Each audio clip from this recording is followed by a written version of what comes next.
Necə ki, ayələrdə gəlir, hədislərdə gəlir. Əgər bütün dünya onun olsaydı, malını, dövlətini, övladlarını, hansı ki dünya həyatında çalışması, əziyyət çəkməsi özü olsaydı, bir yeyəcək qarnı var, bir su içəcək ciyəri var, bir geyinəcək əyni var. Lakin istəyir ki, ailəsi, uşaqları, evi olsun, yemişlər, əziyyət çəkməsi və vallahi fəda verər onları da özü qurtulsun deyə. Şiddətə bax. Dünya olaraq qardaşlar, dünyada insana ən sevimli olan canıdır.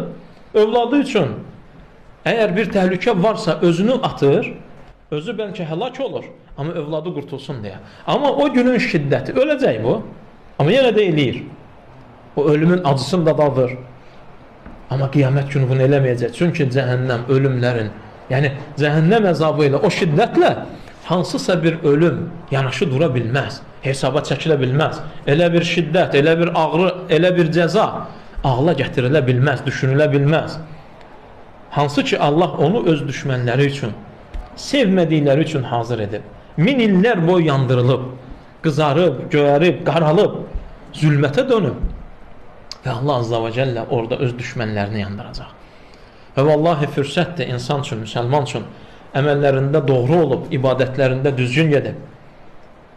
Necə ki, biz hər bir zaman deyirdik ki, qardaşlar, Ramazan boyunca nidaçı var, çağırır. Ey xeyir etmək istəyən, gəl.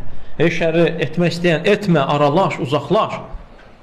Eyni çağırışçı yenə də durub orada. Cənnətin qapıları açılar deyirdi, cənnət yenə də öz yerindədir. Sən ki, bu Ramazanda yalvarırdın, Ramazandan sonra sən hardasan? Məsələ budur.